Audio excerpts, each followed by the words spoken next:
एकदा सांगतो, खासदार म्हणून आम्ही पदाचा कधी गैरवापर केला नाही। जे सर्वसाधारणाला नाही आहे तोच खासदार, मंत्र्याला देखील तोच आहे। त्यामुळे नेमबाह्य त्या ठिकाणी काय केलं नाही। 300 शेतकरी असावा, त्याला 8 नाही त्यामुळे हे पैसे हे शेतकऱ्यांचे पैसे आणि आम्ही गॅरंटीच्या रूपाने आमचं घर देखील त्या ठिकाणी दिलेलं आहे। आणि म्हणून हा प्रोजेक्ट शेतकऱ्यांसाठी आहे। शेतकऱ्यांचा उन्नत आणि शेतकऱ्यांची किंमत त्याला 2-4 रुपये वाढवून द्यावा ही खासदार म्हणून माझी भूमिका असल्यामुळे माझ्या मुलांनी त्या संदर्भात ती कंपनी रन केली आणि मान्यता देण्याची भूमिका सर्व रीतशीर त्यांनी परवानगी घेतलेली आहे। निवडणुका डोळ्यासमोर ठेवून तुम्हाला राजकीय कुठेतरी अडचणीत आणण्यासाठी आरोप झाले? 100% मला एक सांगा, हा प्रकल्प जे कॅमेराचा फुल प्रोसेसिंगचा प्रकल्प आहे।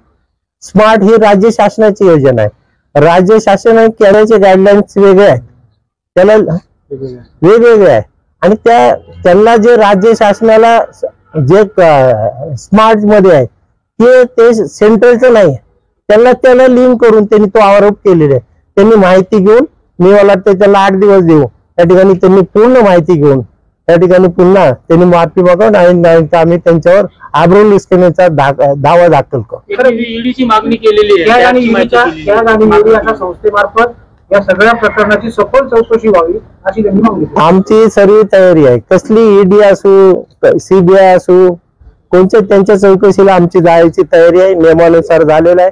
भीतीचं कारण आमची जी कंपनी आहे ती 2005 मध्ये रजिस्टर झालेली आहे आणि ही 1956 ऍक्ट कंपनी ऍक्ट प्रमाणे रजिस्टर झालेली आहे। आता मला वाटतं आपल्या जेव्हा कंपनी रजिस्टर होती ती कंपनी ऍक्ट नुसार होते आणि कंपनी ऍक्ट मध्ये असा कुठलाही नियम नाही की एका घरातले सभासद नसावे। कंपनी ऍक्ट नुसार फक्त त्यांना सभासद पाहिजे ते शेतकरी हवे असतात आणि ह्या सभासदांपैकीच आपण एक त्या कंपन्यांच्या डायरेक्टर करू शकतो। म्हटले की सामान्य शेतकऱ्याला जेव्हा कर्ज काढायचं असतं त्यावेळेस त्याला ते नाकारलं जातं, अनेक अडचणी असतात। तुमच्याकडे केवळ पद असल्यामुळे तुम्हाला सहजासहजी कर्ज मिळतं आणि त्यातून मला वाटतं मी 2 वर्षापासून या प्रोजेक्टसाठी काम करतोय। प्रोजेक्टसाठी फक्त पेपर वर्कसाठी माझ्या वेळोवेळी मीटिंग्स होतात, त्यांना प्रेझेंटेशन होतं। मला वाटतं कुठले लोन देताना ते लोक कोलॅटरल देतात, मला वाटतं त्यांच्याकडे कोलॅटरल द्यायसाठी नसेल म्हणून त्यांना लोन भेटला नसेल। माझी ही company ministry of food processing इंडस्ट्रीच्या अंडर सँक्शन झालेली आहे। आमचा हा प्रोजेक्ट केंद्र शासनाच्या त्यांच्या अधिपत्याखाली येतो।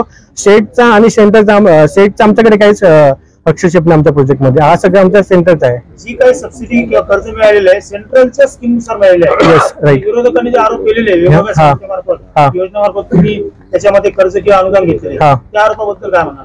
बघा ते आता काहीतरी राजकीय हेतूने ते लोक काहीतरी आरोप करतात। जर एवढे दिवस त्यांना आरोप करायचे असेल तर 3 वर्ष ते काय झोपले होते का? आता 2020चा प्रोजेक्ट हा सँक्शन आहे, मग त्यांना आता 2024 आठवलं का करायला? कुठेतरी बघायला पाहिजे की आपण होत कधी आहे आरोप। आज मला ठीक आहे, आज 1 दिवसात जर आपण आरोप केले तर मला समजलं असतं, पण 2020चा प्रोजेक्ट सँक्शन 4 वर्षाच्या प्रोजेक्टचं काम करतं का कसं असतं? क्लस्टर जेव्हा पास होतो, क्लस्टर कधी पण एका 5-6 महिन्यात काम होत नाही। क्लस्टर त्याला 3 ते 5 वर्ष टाइम लागतो। क्लस्टर का तो मोठा असतो, त्याला प्रत्येक विभागात विभागलेला असतो, त्याचे सेगमेंट खूप असतात, आपल्याला प्रत्येक घटकापर्यंत पोहोचायचं असतं, त्यामुळे त्याला टाइम लागतो। हे सगळं होत असताना त्यांनी पण मला वाटतं की तेव्हा आरोप केले तर आम्हाला समजलं असतं, पण हा नेमका इलेक्शनच्या तोंडावर आरोप करायचं कारण काय याला? मला वाटतं खासदार साहेबांना कुठेतरी मला वाटतं याच्या माध्यमातून थोडी हानी पोहोचावी यासाठी लोक प्रयत्न करतात, हाच त्यांचा हेतू आहे।